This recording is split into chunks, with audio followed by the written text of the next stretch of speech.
Hey guys, welcome back to a new Men's Camry back in YouTube video. So let's talk about the most important thing. My nails. We also got like chrome on them, which is like the best. And then this hand, we got pink polka dots. I just feel like you guys deserve to know.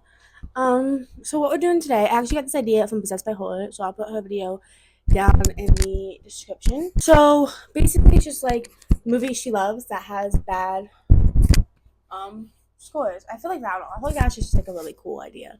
So let's just get started.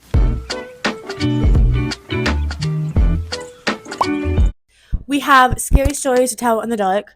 This movie has an average of a 2.8 out of 5 stars. I try to make it like below 3, or like 2.8 was like the highest I was trying to go.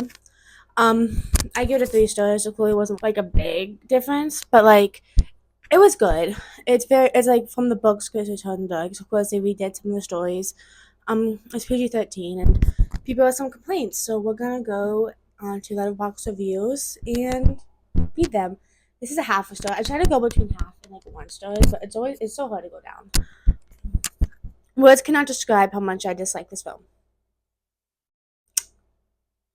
I don't know. I just felt like why not? Then we have the movie.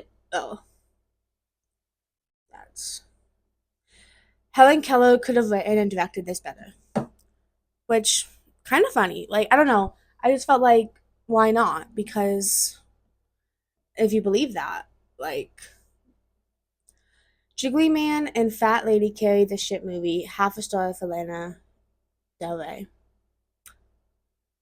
I don't I just feel like it would have been nice if people like said why they didn't like it. I feel like people just expected it to be like rated R, like super duper scary, like the books were, and it kind of wasn't. Like it was just more PG-13, which I like that. It's like it has like a good background, like the story between it, and I liked how it had it had the stories, and I felt like I liked how they did it, and people complained. And then someone else said they should have bought my edibles while watching this. Honestly, I wonder what it would be like to be in high while watching it.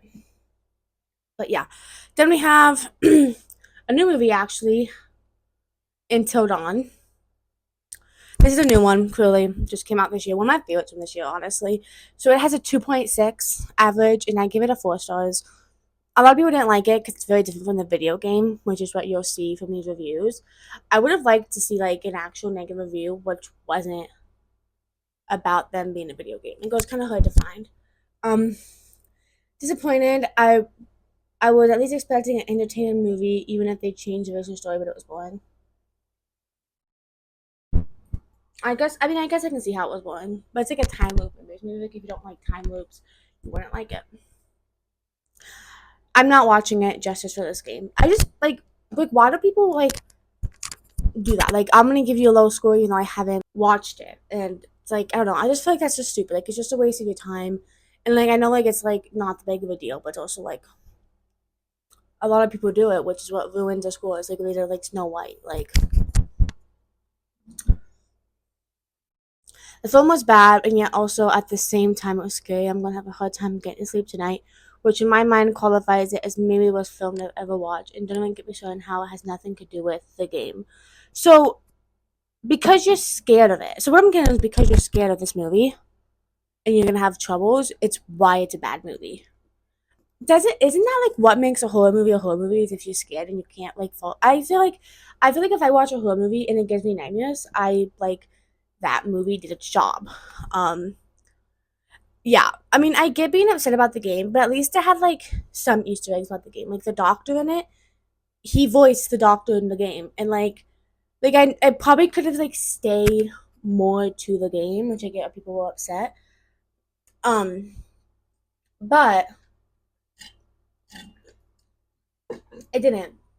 And you probably could have told that by the trailer. So if you come in all pissed off, like you're probably not gonna like it. And then someone goes, maybe the real Until Dawn was the friends you made along the way.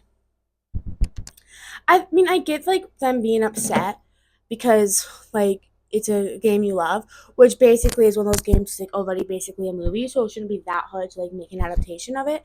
And they basically kind of failed. But at the same time, give it a chance, maybe. Because I'm probably gonna rewatch this. Like, I'm definitely watching this because it honestly was really good. Um, yeah. And then we have Stay Alive. This is a 2.4. I give it a 4. It's definitely very much like um cheesy 2000s. Like, it's like a bad movie, but it's like one of those like good bad movies, I think. I mean, it's you die how you die in a video game is basically how you die in real life. Like, it's another video game horror, and those are cool. And I would have liked like a real video game of it. One star. This is why they stopped making video game movies for years. This sounds like something I would say. One star just because the main character is hot, which I have given a higher, like a half another like star because I thought the characters were hot. Like, I've done it. So, Final Destination wannabe.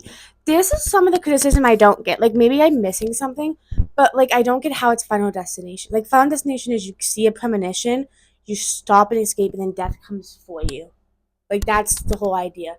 This is they play a game, and if they end up dying in the game, then they die like that in real life, and then the person from the game basically comes back and tries to like. I don't get. I guess I just don't get how it could be a Final Destination movie. Like, how, like I don't know. Um, at least the Countess was serving. Which, fun fact, the Countess actually was based off of the Blood Countess from like years ago, which honestly is super cool how they did that. Um, and then we have Jigsaw. You guys know I love this movie. Like, it's probably one of my favorites in the Saw franchise. I get how everyone hates it, but I love it. That has a 2.5, and I gave it a 5. All capitals. Fuck this movie. I hate this Jigsaw. I hate it so much. Jigsaw should let that guy die. He did not get redemption. Worst every apprentice, and worst movie in the franchise. He wasn't Jigsaw. I hate that piece of shit. Spiral was so much better. I feel like if they didn't try and add, because I feel like it was marketed as, oh my gosh, is Jigsaw alive? And then they added that twist. I feel like if they didn't add that horrible twist, then maybe it would have been better. But like, the kills were good, and like, let's be honest, like, who watches it for the plot? Cool Traps, awful movie. As I said, like at this, there's like what 11 Saw movies. Who watch at this point? Who watches Saw for the plot? Like, you watch it for the cool traps, you watch it for the deaths, you watch it for basically torture porn. Like why would you like? I get like, oh no, it has to be a good movie. Like, it has to have a cool premise, but at the same time, like at this point, you don't watch Saw for the plot. You watch it for the traps. At least that's what I do, and I'm right, and you're wrong. Worse than shit in your pants, being attacked by a gorilla and turning into Jared Leto. I thought that was funny. Like, they really, really had to think about that. I think that's all I had. Wait. This movie feels like if they turned Saw into an MCU film. That I thought that was funny. Like, because like the Marvel universe is wild, and at this point, I can get how it can turn like Jigsaw kind of feels like it. But the last movie we have is, of course, Wrong Turn. That has a 2.8, and of course, I give it a 5. You guys know this movie. Of course, I had to put it in there. Someone goes, it's still better than the Super Bowl. I agree. There's too much gore in this movie. So I found one. If you think that's too much gore, don't watch like anything else, because like the gore is pretty mild compared to anything. So like, don't watch like don't say a horror. Like, stick with scary stories tell in the dark if that has too much gore. Anyways, I couldn't find the review. I lost it and I couldn't find it again. Someone said that there wasn't enough gore, and then I saw this and I was like, that's kind of funny. Like, the way, like, I don't know. Also, fun fact: before I watched it, I watched how it was made, and I just couldn't make it like even better. Like, boring as fuck. Watch Hills Have Eyes, same thing but better. And just want to say, I beg to differ, because Hills Have Eyes, they decide to sexually assault a woman on screen. Now, we can say that in the Long Term franchise, that sadly does happen, but it's never on screen. It's implied, but you don't have to watch it, and that's just why it's better. But yeah, I get it. Like, I'm pretty sure he'll have eyes, especially the second one. It's very, very reminiscent. It's very like the same, um, but it's better. Long term is better. Too long. Um, Born bland characters have the survival instincts of a gummy bear for over an hour. Well, let's be honest. I have no survival instincts. Um, which I mean, it's a woods camping movie from like 2030. Like, it's not gonna be like, it's also a horror movie. None of them have good survival. Like someone tell me a horror movie where they have really good survival instincts. Just saying. But yeah, I thought it was just funny. Um, I thought this was a good video. I would like Possessed by Horror.